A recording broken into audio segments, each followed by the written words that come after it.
আসসালামু আলাইকুম রহমতুল্লাহ। সুপ্রিয় শিক্ষার্থীবৃন্দ, ভিন্ন রকম পাঠশালায় সবাইকে স্বাগতম।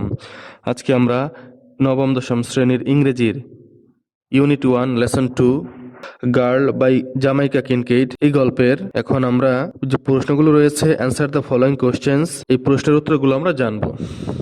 Answer the following questions. 1 নম্বর, is it a story about a mother and daughter? Do you find the mother and daughter familiar to you? এটি কি মা ও মেয়েকে নিয়ে লেখা একটি গল্প? মা ও মেয়েকে কি তোমার পরিচিত মনে হয়? Answer, yes, it is a story about a mother and her daughter. হ্যাঁ, এটি একজন মা ও তার মেয়েকে নিয়ে লেখা গল্প। Yes, they seem familiar because their relationship reflects common family life. হ্যাঁ, তারা পরিচিত মনে হয় কারণ তাদের সম্পর্ক সাধারণ পারিবারিক জীবনের মতো। 2 নম্বর প্রশ্ন, what is the cultural identity of the speaker and listener? বক্তা ও শ্রোতার সাংস্কৃতিক পরিচয় কি? Answer, the speaker and listener belong to A traditional Caribbean culture. বক্তা ও শ্রোতা ক্যারিবীয় অঞ্চলের ঐতিহ্যবাহী সংস্কৃতির অন্তর্ভুক্ত। ক্যারিবীয় অঞ্চল হচ্ছে, তোমরা যে দেখো না ওয়েস্ট ইন্ডিজ নামে যে একটা ক্রিকেট দল আছে, এই ওয়েস্ট ইন্ডিজ কিন্তু ক্যারিবীয় অঞ্চলের একটি দেশ, ওয়েস্ট ইন্ডিজ। তো এই গল্পটার মা এবং মেয়ে হচ্ছে সেই ক্যারিবীয় অঞ্চলের লোক। 3 নম্বর প্রশ্ন, হোয়াট ইজ বেন্না? বেন্না কি? Answer, বেন্না is a traditional Caribbean folk song often associated with gossip. বেন্না হলো ক্যারিবীয় অঞ্চলের একটি লোকগান যা সাধারণত গল্পের সঙ্গে জড়িত।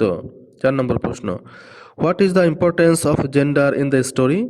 If the girl in girl were a boy, would the mother be telling him the same things? গল্পটিতে লিঙ্গের গুরুত্ব কি? গার্ল গল্পে মেয়েটি যদি ছেলে হতো তবে কি মা তাকে একই কথা বলতেন? Answer, gender is important because the advice is given specifically to a girl about how to behave in society. লিঙ্গ গুরুত্বপূর্ণ কারণ উপদেশগুলো সমাজে মেয়েদের আচরণ নিয়ে দেওয়া হয়েছে। No, the mother would not be telling the same things because expectation for boys are different. না, মা একই কথা বলতেন না কারণ ছেলেদের জন্য সামাজিক প্রত্যাশা ভিন্ন। 5 নম্বর প্রশ্ন, if the father were talking instead of the mother would he say the same? মায়ের পরিবর্তে বাবা যদি কথা বলতেন তবে কি তিনি একই কথা বলতেন? Answer, no, the father would probably say different things based on his rule and perspective. না, বাবার ভূমিকা ও দৃষ্টিভঙ্গি ভিন্ন হওয়ায় তিনি সম্ভবত ভিন্ন কথা বলতেন। বন্ধুরা, আশা করি এই পর্বটি তোমাদের সবার ভালো লেগেছে। এর পরবর্তী পর্বে আমরা গ্রুপ ওয়ার্ক যে 2 নম্বরের প্রশ্নটি সেটা নিয়ে আলোচনা করব।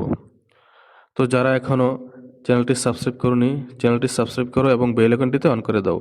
সবাই ভালো থাকবে। আল্লাহ হাফেজ।